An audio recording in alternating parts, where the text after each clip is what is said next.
నమస్తే, welcome to SV news. ముందుగా headlines చూద్దాం.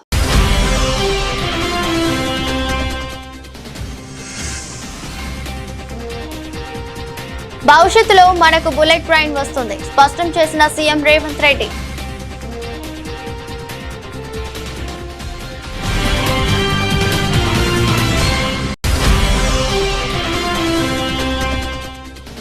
రంగారెడ్డి జిల్లా కొంగరకలాన్లో ఘనంగా తెలంగాణ ప్రజాపాలన దినోత్సవ వేడుకలు. జాతీయ పతాకాన్ని ఆవిష్కరించిన మంత్రి ఎన్ ఉత్తమ్ కుమార్ రెడ్డి.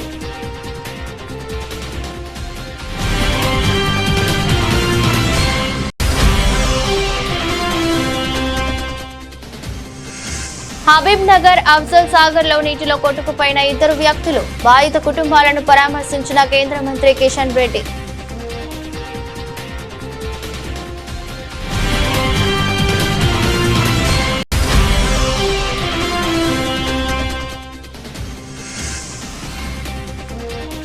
యూరియా కోసం నరకం అనుభవిస్తున్న రైతన్నలు. రైతులకు మద్దతు తెలిపిన మాజీ ఎమ్మెల్యే జైపాల్ యాదవ్.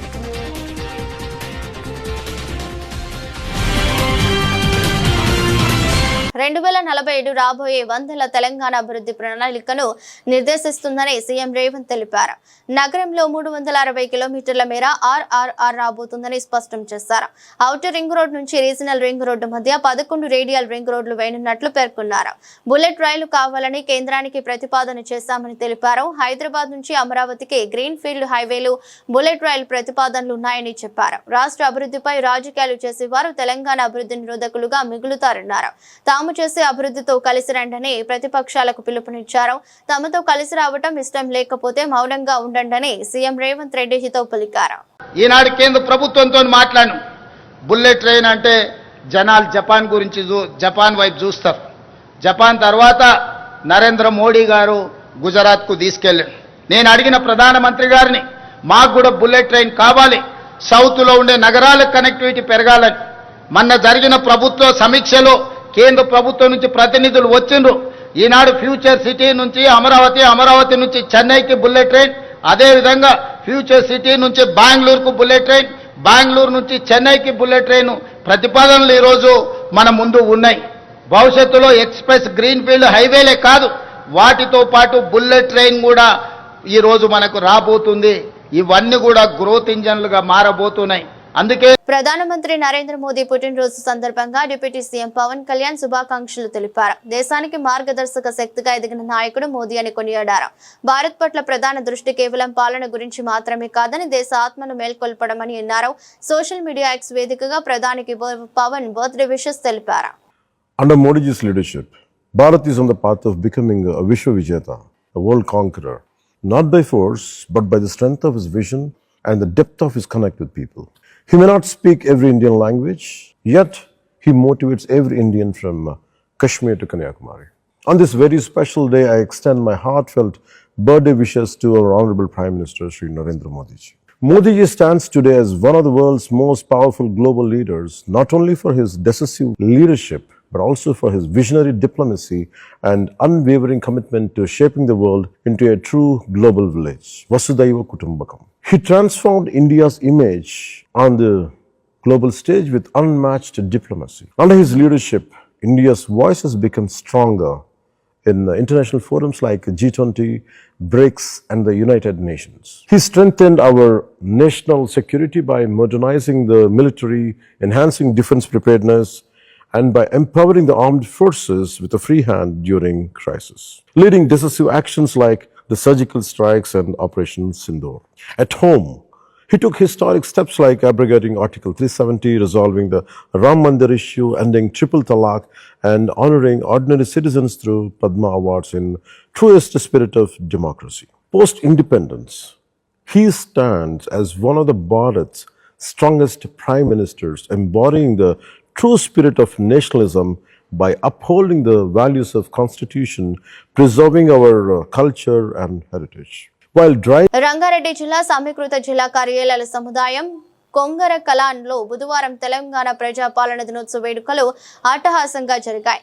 ఈ వేడుకలకు జిల్లా యంత్రాంగం విస్తృత స్థాయిలో ఏర్పాటు చేసింది. ముఖ్య అతిథిగా గౌరవ రాష్ట్ర నీటిపారుదల శాఖ, పౌర సరఫరాల శాఖ మంత్రి అండ్ ఉత్తమ్ కుమార్ రెడ్డి గారు విచ్చేసి జాతీయ పతాకాన్ని ఆవిష్కరించారు. అంతకుముందు పోలీసుల నుండి గౌరవ వందనం స్వీకరించిన మంత్రి దుద్దిల్ల శ్రీధర్ బాబు అండ్ ఉత్తమ్ కుమార్ రెడ్డి పుర ప్రముఖులను, అధికార అనధికారులను కలిసి ప్రజాపాలన దినోత్సవ శుభాకాంక్షలు తెలిపారు. జిల్లా ప్రగతిని సెప్టెంబర్ 17 ప్రాముఖ్యతను వివరిస్తూ ప్రజలను ఉద్దేశించి ప్రసంగించారు. దినోత్సవం జరుపుకుంటున్న శుభ సందర్భంగా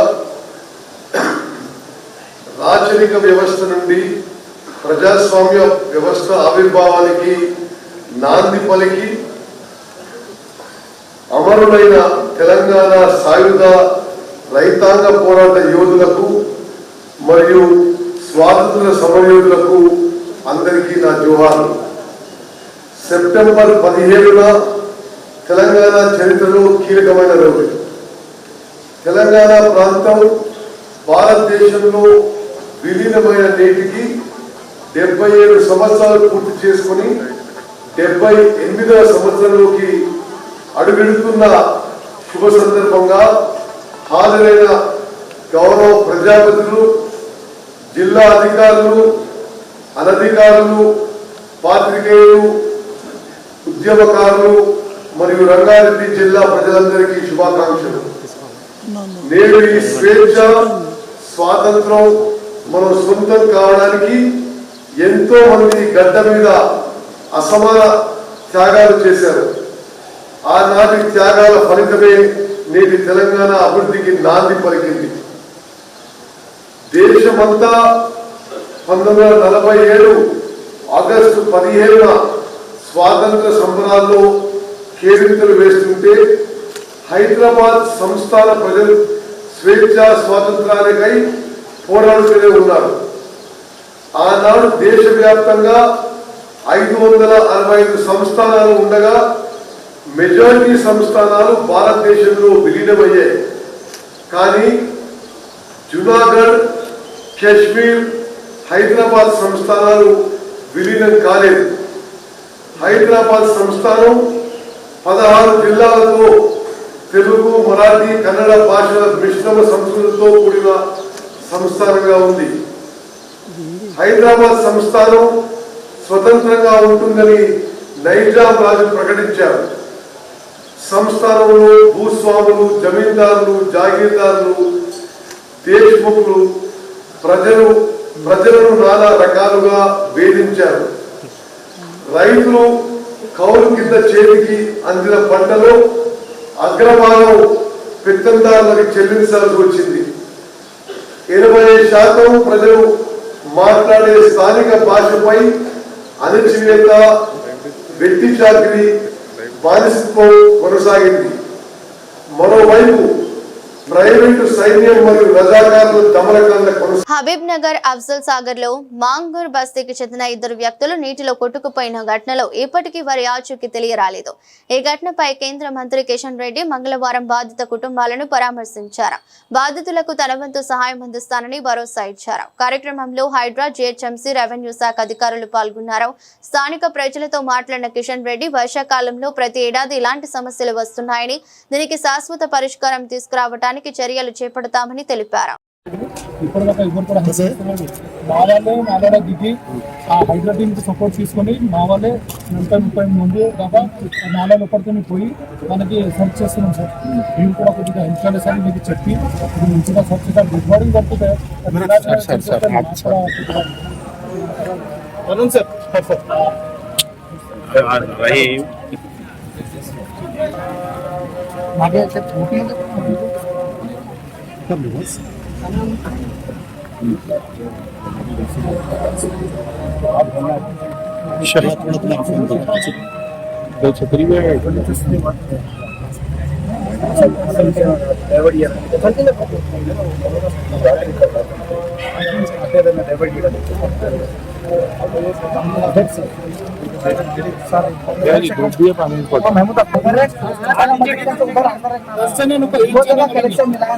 पानी कम आता था, बहुत कम हो जाता था। वो पेपर ये बेटे के बेटा 60% पानी कम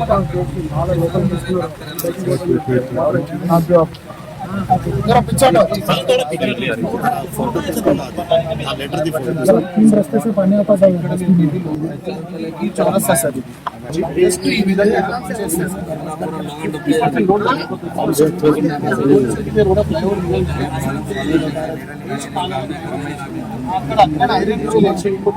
మీరు ఎక్కడ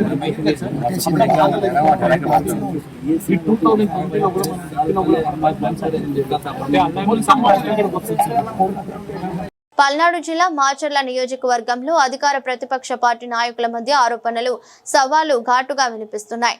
పిన్నెల్లి రామకృష్ణారెడ్డి విమర్శలు వరకిపూడిసెల ప్రాజెక్టు విషయంలో అన్ని అనుమతులు జగన్ ప్రభుత్వం తీసుకొచ్చాక టీడీపీ సోషల్ మీడియాలో ప్రచారం చేసుకుంటోందని ఆరోపించారు.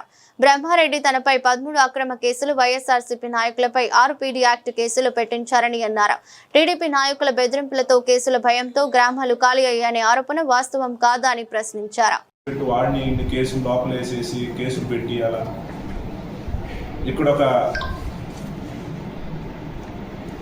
ఒక టెన్షన్ వాతావరణాన్ని క్రియేట్ చేసి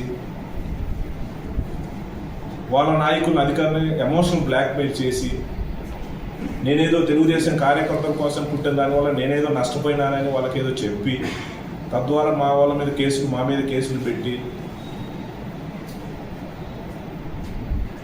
ఒక రకమైన క్షణికానందం నువ్వు పొందే కంటే దయచేసి నీకు ఇచ్చిన అవకాశం నువ్వు పల్నాడు ప్రజలకి ఇలాంటి ఈ టెన్షన్ వాతావరణాన్ని పేద ప్రజల్ని భయపెట్టే కార్యక్రమం పోలీసు ద్వారా చేయకుండా డెవలప్ చేయాలని ఇచ్చిన అవకాశాన్ని ఉపయోగించుకోవాలని కూడా నేను బ్రహ్మారెడ్డి కోరుతున్నాను. 56లో చంద్రబాబు నాయుడు శంకుస్థాపన చేశాడు. ఆహా ఓహో అని కూడా రాయించు.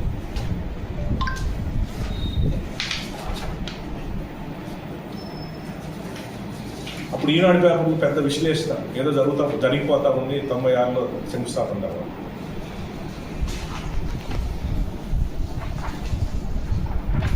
ముందు చూపుతో చంద్రబాబు శంకుస్థాపన.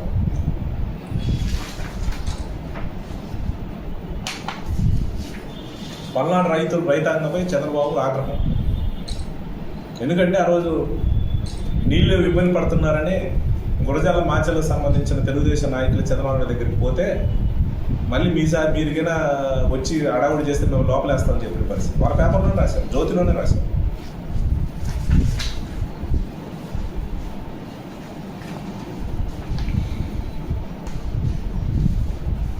ఇది జీవో, డమ్మీ జీవో.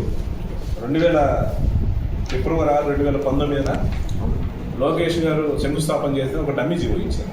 అంటే ఎలక్షన్స్ ముందు మభ్యపెట్టారు. అన్ని అనుమతులతోటి మే 19, 2023 అన్ని అనుమతులతోటి జగనన్న పర్మిషన్ తెచ్చిన పరిస్థితి. ఇవన్నీ ఆన్ రికార్డ్. దీన్ని వర్గీకరించి ఏ రకంగా ఏదైనా మాట్లాడేది ఇది రికార్డ్.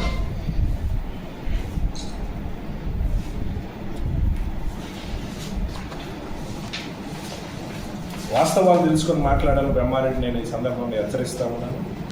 చాలా మాట్లాడచ్చు, మీడియా ముందు ఊగిపోవచ్చు. నేను కూడా చాలాసార్లు మాట్లాడవచ్చు. ఖచ్చితంగా ఆయన ఏదో చర్చ అన్నాడు. నేను అడుగుతా ఉన్నాను, చర్చ ఇప్పుడు ఏమి? నువ్వు పొడిసింది ఏం లేదు, నువ్వు చేసింది ఏం లేదు. ఈ సంవత్సరాల కాలంలో నువ్వు గ్రాంట్ తీసుకురా, ఫైనల్ ఒకరోజు చర్చ పెడదాం. నా దగ్గర ఫుల్ డాక్యుమెంట్స్ ఉన్నాయి. నేను ఎంత డెవలప్ చేశానో, ఏ రకంగా రోడ్లు ఏం తెచ్చామో, బిల్డింగ్స్ ఏం కట్టాము, హాస్పిటల్ ఏం కట్టాము, సంక్షేమం ద్వారా ఎంత తెచ్చాము, అన్నీ కూడా ఉన్నాయి, కనపడిస్తూ ఉంది. టైం వచ్చినప్పుడు అన్నీ కూడా చర్చిద్దాం. స్వాతంత్ర్యం కోసం ఎంతో మంది మహానుభావుల త్యాగాల వలన వచ్చిందని, వారి త్యాగాలపైన మన మువ్వెన్నెల జెండా ఎగురుతుందన్నారు ఎంపీ ఈటెల రాజేందర్. నాచారంలో హెచ్ఎంటీ నగర్ పార్క్ లో ప్రతిరోజు ఉదయం జాతీయ గీతాన్ని పాడేందుకు హెచ్ఎంటీ నగర్ ఫ్రెండ్స్ శ్రీకారం చుట్టారు. సెప్టెంబర్ 17 తెలంగాణ విమోచన దినోత్సవం పురస్కరించుకుని జాతీయ గీత ఆలాపన కార్యక్రమాన్ని ప్రారంభించారు. కార్యక్రమానికి ముఖ్య అతిథులుగా ఎంపీ ఈటెల రాజేందర్, ఎమ్మెల్యే బండారి లక్ష్మారెడ్డి, సినీ నటుడు సుమన్ పాల్గొని జాతీయ జెండాను ఆవిష్కరించి జాతీయ గీతాన్ని ఆలపించారు. ఈ సందర్భంగా మాట్లాడుతూ ఎంతో మంది త్యాగదనుల ఫలితంగానే స్వతంత్రం అనుభవిస్తున్నామన్నారు. చిన్న పాపను ఒడిలో పెట్టుకొని ఈ జాతిని రక్షించడానికి ఎట్లా పోరాటం చేసినామో చూసాం.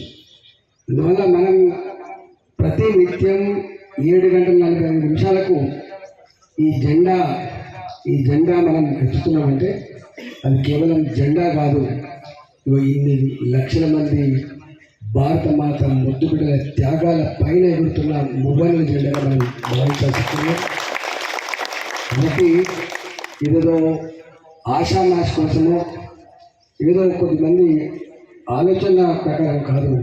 ఆ జెండా ఎగిరినప్పుడల్లా మనం పాడిన ఆ గీతంలో ఆ దేశభక్తి ఇవాళ తొలికిసలాడుతూ ఉంటుంది. మనం చూస్తూ ఉన్నాం, ఇంత పెద్ద ప్రజాస్వామ్య వ్యవస్థ ప్రపంచంలో మనది మాత్రమే. ఇవాటి కూడా భాషలు వేరైనా, సంస్కృతులు వేరైనా, సాంప్రదాయాలు వేరైనా, కశ్మీర్ నుంచి కన్యాకుమారి వరకు 3 రంగుల జెండా పట్ల, మన వందే మాతరం పట్ల, మన జనగణ పట్ల ఎంత అంకిత భావం ఉంటుందో దాని మాటల్లో చెప్పరాదు. కాబట్టి ఇవాళ మనందరినీ ఐక్యంగా ఉంచుతున్నాడు, మనందరికీ స్ఫూర్తినిచ్చేది, మనందరినీ కలిపి నడిపేది, ఈ దేశ చరిత్రని ప్రపంచ చిత్రపటం మీద ఆవిష్కరించేది ఈ త్యాగాల ఫలితంగా ఎగిరేటువంటి 3 రంగుల జెండా. కాబట్టి ఆ జెండాకు అంత పవిత్రత, ఆ గౌరవం, ఆ గొప్పతనం ఉంటుంది. కాబట్టి ఈ సందర్భంగా దాన్ని రాబోయే కాలంలో దాని పవిత్రతని, దాని గౌరవానికి ఎక్కడ భంగం కలగకుండా ఉండే పద్ధతిలో ఈ కార్యక్రమం నిర్వహించాలని చెప్పి మీ అందరి ఫ్రెండ్స్కి అందరికీ విజ్ఞప్తి చేస్తూ భారత్ మాతాకి. పోలవరం ప్రాజెక్టు గురించి 1940లో అనుకునే 1980లో శంకుస్థాపన చేస్తే ఇప్పుడు 2027 డిసెంబర్ నాటికి పూర్తయ్యే అవకాశం ఉందని చెబుతున్నారు. అదే కేసీఆర్ 2016లో కాళేశ్వరం శంకుస్థాపన చేస్తే 5-6 ఏండ్లు తిరగకుండానే ప్రపంచంలోనే అతిపెద్ద లిఫ్ట్ ఇరిగేషన్ ప్రాజెక్టు పూర్తి చేశారు. కేసీఆర్ పనితనానికి ఇతర రాష్ట్రాల పనితనానికి తేడా ఏందో చెప్పడానికి నేను ఇది చెప్తున్నానని కేటీఆర్ అన్నారు. పక్క రాష్ట్రమైన ఆంధ్రప్రదేశ్లో ఆనాడు ఉమ్మడి రాష్ట్రంగా ఉన్నప్పుడే పోలవరం ప్రాజెక్టు గురించి సినిమాలు వచ్చినాయి, కథలు వచ్చినాయి, చాలా వచ్చినాయి. పోలవరం ప్రాజెక్టు ఒరిజినల్గా కాన్సెప్చువల్గా అనుకున్నది 1940వ దశకంలో, అంటే స్వాతంత్రం రాకపూర్వం. అల్టిమేట్గా శంకుస్థాపన జరిగింది 1980లో. టంగుటూరి మన టి అంజయ్య గారు, టంగుటూరి పంతులు కాదు, టి అంజయ్య గారు ముఖ్యమంత్రిగా ఉన్నప్పుడు 1980లో ఆనాడు శంకుస్థాపన చేసిండ్రు. పనులు మొదలయ్యింది, ఫార్మల్గా పనులు మొదలైంది 2004వ సంవత్సరంలో. యాక్చువల్గా కన్స్ట్రక్షన్ స్టార్ట్ అయింది జూన్ 2014లో. జూన్ 2014 1940లో అనుకుంటే 80లో రాయేస్తే 2004లో డ్రాయింగులు గీస్తే 2014 జూన్లో పనులు మొదలు పెడితే ఇవాళ చూసిన అయిపోయిందా లేదా అని. ఇప్పుడు ఏం చెప్తున్నారు తెలుసా, అలా 2027 డిసెంబర్కు అయ్యే అవకాశం ఉంది అని చెప్తున్నారు. అంటే కేసీఆర్ పనితనానికి ఇతర రాష్ట్రాల పనితనానికి తేడా ఏందో చెప్పడానికి మాత్రమే ఇది నేను చెప్తా ఉన్నాను. ఎక్కడ 1940, ఎక్కడ 1980, ఎక్కడ 2014, ఎక్కడ 2004, ఎక్కడ 2027. అదే కేసీఆర్ గారు ఇప్పుడే మా గంగుల కమలాకర్ అన్న చెప్పిండు. 2016లో శంకుస్థాపన చేస్తే 4 ఏళ్ళు 3 ఏళ్ళు తిరగకుండానే అక్కడ బరాజ్ ఓపెనింగ్, ఆ తర్వాత 5-6 ఏళ్ల లోపలనే ప్రపంచంలోనే అతి పెద్దదైన లిఫ్ట్ ఇరిగేషన్ ప్రాజెక్టును పూర్తి చేసిన నాయకుడు కేసీఆర్ గారు. ఇది ఎవరు అవునన్నా కాదన్నా ప్రపంచ చరిత్రలో నిలిచిపోయే మాట. రాష్ట్రంలో ప్రజాపాలన నడుస్తుందని నకరేకల్ ఎమ్మెల్యే వేముల వీరేశం అన్నారు. నల్గొండ జిల్లాలోని చిట్యాల మండలం సుంకెనపల్లి, ఏపూర్, చిన్నకాపర్తి, నార్కెట్పల్లి మండలంలోని చిప్పలపల్లి గ్రామాల్లో నిర్మించనున్న అంగన్వాడీ భవనాలకు సీసీ రోడ్ నిర్మాణ పనులకు శంకుస్థాపన చేశారు. ఈ సందర్భంగా వేముల వీరేశం మాట్లాడుతూ రాష్ట్రంలోని ప్రతి గ్రామంలో అంగన్వాడీ, హెల్త్ సెంటర్లకు సొంత భవనాలు నిర్మిస్తున్నట్లు చెప్పారు.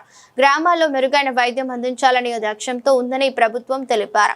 కాంగ్రెస్ అధికారంలోకి వచ్చిన తర్వాత ప్రజాపాలన పేరుతో అనేక సంక్షేమ పథకాలు అమలు చేస్తున్నట్లు చెప్పారు. ఇప్పటికే అన్ని గ్రామాల్లో ఇందిరమ్మ ఇండ్ల నిర్మాణం జరుగుతుందని, త్వరలోనే 2వ విడత ఇల్లు కూడా మంజూరు చేస్తామని ఆయన తెలిపారు.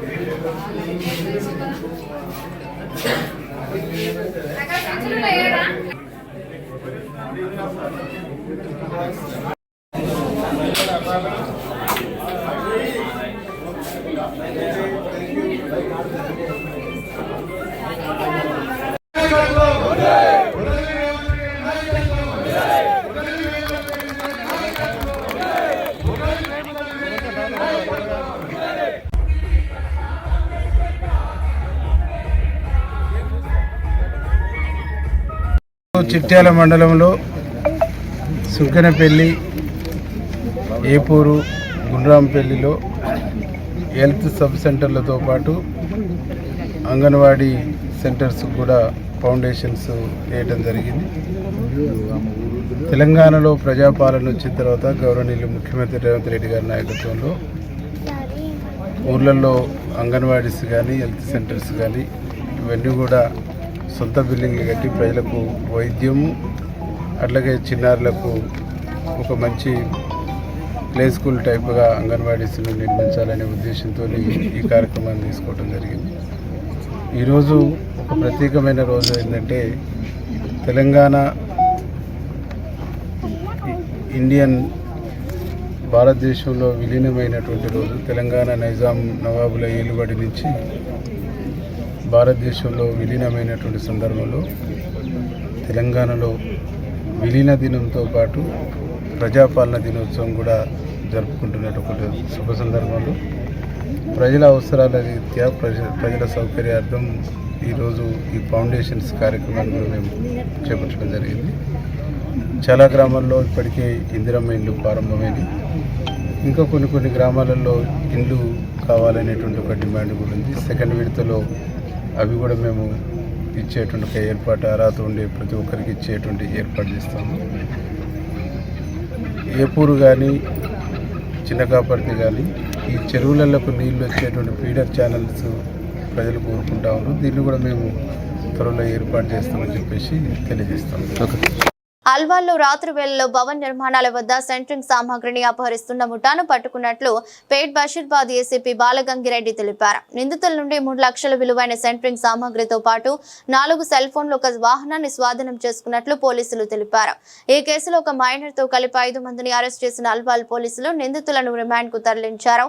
జూబ్లీహిల్స్ కు చెందిన గోపాల్ అనే వ్యక్తి జీహెచ్ఎంసీలో చెత్త సేకరించి ఆటో నడుపుతున్నట్లు పోలీసులు పేర్కొన్నారు. గోపాల్ కొడుకు సుధీర్ తో పాటు అదే ప్రాంతానికి చెందిన చైతన్య, లక్ష్మణ్, వరుణ్లు యూసఫ్ గూడ ప్రాంతంలో స్క్రాప్ దొంగతనాలు చేసేవారని ఏసీపీ వెల్లడించారు. ఆర్థిక పరిస్థితులు బాగా లేకపోవడంతో సులభంగా డబ్బు సంపాదించాలన్న ఉద్దేశంతో ముఠాగా ఏర్పడి భవన్ నిర్మాణాల వద్ద ఉన్న సెంట్రింగ్ సామాగ్రిని అపహరించేందుకు ప్రణాళిక వేసినట్లు తెలిపారు. తెల్లవారుజామున 1 గంటకు వెహికల్ చెకింగ్ చేస్తుండగా అనుమానాస్పద స్థితిలో ఒక ఆటో, జిహెచ్ఎంసీ చెత్త ట్రాన్స్పోర్ట్ చేసే ఒక ఆటో మరియు ఒక 5 మనుషులతో కలిసి దొరికింది. వీళ్ళని విచారించగా వీళ్ళు సరైన సమాధానం చెప్పలేదు. దాంతో మా డిఐ గారు, మా ఎస్హెచ్ఓ గారు వాళ్ళను ఒక్కొక్కరిని పక్కకు పిలిచి విచారించడం జరిగింది. ఈ విచారణలో తేలింది ఏంటంటే ఒకరి పేరు చైతన్య, ఇంకొకరి పేరు బంటి, ఇంకొకరి పేరు మొన్నారావు, ఇంకొకరి పేరు సాయి వరుణ్, ఇంకొక మైనర్ బాయ్. వీళ్ళు ఎందుకు వస్తున్నారు ఇక్కడ అని అడిగితే సరైన సమాధానం చెప్పలేదు. అప్పుడు ఇందులో ఉన్నటువంటి చైతన్య అనే వ్యక్తి ఇంత మునుపు అల్వాల్ పోలీస్ స్టేషన్లో దొంగతనం జరిగి 2 మోటార్ సైకిల్ దొంగతనం చేయడం జరిగింది. ఈ బండి కూడా మా దగ్గర ఈ నెలలో ఈ కన్స్ట్రక్షన్ దగ్గర ఉన్నటువంటి సెంట్రింగ్ బాక్సులు పోవడం జరిగింది. అక్కడ మేము సీసీ కెమెరాలు అబ్జర్వ్ చేయగా ఈ జిహెచ్ఎంసీకి సంబంధించినటువంటి ఈ వెహికల్ TS09 UA8434 నంబర్ గల ఆటో కనిపించింది.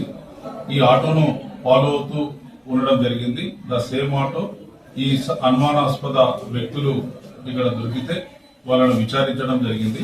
ఆ విచారణలో తేలింది ఏంటంటే ఈ ఏత్రి అయినటువంటి చైతన్య పైన ఇంత మునుపు 6 కేసులు ఉన్నాయి. ఇప్పుడు అల్వాల్ ఏరియాలో 4 చోట్ల సెంట్రింగ్ బాక్సులు, పేట్ బషీరాబాద్ ఏరియాలో 1 చోట సెంట్రింగ్ బాక్సులు, ఈయనతో పాటు బంటి, మొన్నారావు, గడ్డ సాయివరన్ ఈ 4 కలిసి చేశారు. ఈ 4కి ఇంకొక మైనర్ బాయ్ తీసుకొని రావడం జరిగింది. ఈ 5 కంటిన్యూగా ఈ పేట్ బషీరాబాద్ అల్వాల్ ఏరియాలో ఉన్నటువంటి కన్స్ట్రక్షన్ జరిగే ఏరియాలో ఉన్నటువంటి సెంట్రింగ్ బాక్స్ ను దొంగతనం చేశారు. వీళ్లకు కత్తుల గోపాల్, కత్తుల సుధీర్ అనే తండ్రి కొడుకు వాళ్ళదే. ఈ నలుగురు జూబ్లీహిల్స్ ఏరియాలో ఉంటారు. ఈ నలుగురు రంగారెడ్డి జిల్లా తలకోటపల్లి మండలం గట్టు ఈపులపల్లి గ్రామంలో యూరియా కోసం ప్రాథమిక వ్యవసాయ సహకార సంఘం ముందు రైతులు ధర్నాకు దిగారు. కల్వకుర్తి మాజీ ఎమ్మెల్యే రైతన్నలకు మద్దతు తెలిపి యూరియా కష్టాల గురించి మాట్లాడుతూ వర్షాకాలం ముగుస్తున్నా రైతులకు యూరియా కష్టాలు తీరడం లేదని, అప్పులు చేసి దుక్కులు దున్నుకునే విత్తనాలు వేసిన రైతుల కష్టం బూడిదలో పోసినట్లు అవుతుందని, రైతుల గోస ప్రభుత్వానికి పట్టడం లేదని అన్నారు. ఢిల్లీకి వెళ్లి కేంద్ర వ్యవసాయ మంత్రిని కలిసి 29 రాష్ట్రాలలో ఎరువులు అవసరం లేని రాష్ట్రం కోటాను ఇక్కడికి తెప్పించుకునే సోయా రాష్ట్ర ప్రభుత్వానికి లేదని, మంత్రుల తీరు ఎవరికి వారే యమునా తీరేలా ఉందని, అందిన కాడికి దోచుకోవడం దాచుకోవడం తప్ప మరేది లేదని అన్నారు. యూరియా కొరకు ఫర్టిలైజర్ కొరకు ఎంతో బాధపడి అప్పో చేసి పంటలు వేసుకొని కష్టపడి వేసుకున్న తర్వాత వర్షాలు పడుతున్నాయి కాబట్టి ఆ పంటలకు యూరియా వేయాలి. దాని గురించి గట్టిపల్లితో పాటు 6 గ్రామ పంచాయతీలు, దీని యొక్క విస్తీర్ణం 10,000 ఎకరాలు. ఇక్కడ ఉన్నటువంటి రైతాంగం సుమారు ఒక 4,000 మంది. వీరందరూ కూడా కాయ కష్టం చేసుకొని అనేక రకాల పంటలు వేసుకొని పెట్టుబడి పెట్టి అప్పు తీసుకొచ్చి ఇంటిలా కష్టపడి ఆ విధంగా చేసుకున్న రైతులకు సకాలంలో యూరియా ఇవ్వకపోతే చేసిన కష్టం పెట్టిన పెట్టుబడి కూడా మొత్తం కూడా ఈరోజు బూడిదల పోసిన పన్నీరు అవుతుంది. కాబట్టి ఎంతో కడుపు మండి రైతులు మొత్తం కూడా ఆలోచించి, చాలా మంది రైతులు రావడానికి వాళ్ళ మనసులో ఉంది, కానీ ఇక్కడ ఉన్నటువంటి వేరే పార్టీ నాయకుల భయానికో ఏమో కానీ చాలా మంది గూడసాటిన అక్కడిక్కడ నిలబడి చూస్తూ ఉన్నారు. ఎవరికి కూడా భయపడవలసిన పని లేదనే విషయాన్ని ఈ సందర్భంగా తెలియజేస్తా ఉన్నాను. రైతు అంటే స్వచ్ఛందంగా కాయ కష్టం చేసి పంట పండిస్తేనే అందరి కడుపులు నింతాయి. ఇప్పుడే ఒక తమ్ముడు చెప్పిండు, ఎత్తు ఏడ్చిన వ్యవసాయం, రైతు ఏడ్చిన రాజ్యం ఎప్పటికి కూడా బాగుపడదనే విషయాన్ని ఈ సందర్భంగా తెలియజేస్తా ఉన్నాను. తెలంగాణ కాదు, భారతదేశంలో ఉన్నటువంటి 29 రాష్ట్రాలు మనకు అగ్రికల్చర్ పాలసీ నిర్ణయించి వెంటనే ఢిల్లీకి పోయి అక్కడ ఉన్నటువంటి ప్రధానమంత్రిని, వ్యవసాయ మంత్రిని అందరిని కూడా అడిగి వేరే రాష్ట్రాలకు ఎక్కడైతే యూరియా అవసరం లేదో ఆ యూరియా మొత్తం కూడా మళ్లించి మన తెలంగాణలో ఉన్నటువంటి గోదాములను నిల్వబెట్టి ఇలాంటి గట్టిపరపల్లి గ్రామంలో ఉన్నటువంటి సొసైటీ భవనంలో పెట్టి ఈ ప్రాంతానికి మొత్తం కూడా సరఫరా చేసే విధానం. వార్తలు ముగించే ముందు మరోసారి హెడ్లైన్స్.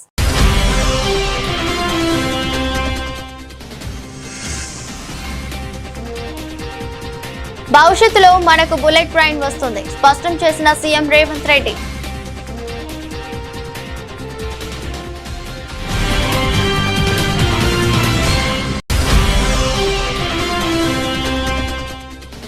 రంగారెడ్డి జిల్లా కొంగరకలాన్లో ఘనంగా తెలంగాణ ప్రజాపాలన దినోత్సవ వేడుకలు. జాతీయ పతాకాన్ని ఆవిష్కరించిన మంత్రి ఎన్ ఉత్తమ్ కుమార్ రెడ్డి.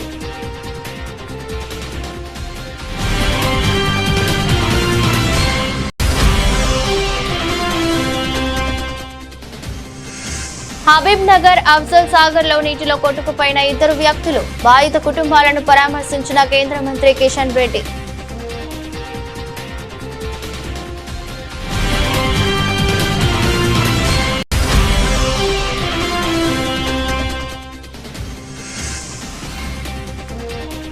యూరియా కోసం నరకం అనుభవిస్తున్న రైతన్నలు. రైతులకు మద్దతు తెలిపిన మాజీ ఎమ్మెల్యే జైపాల్ యాదవ్.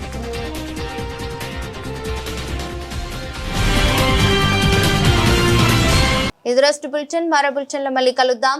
అంతవరకు సెలవు. నమస్కారం.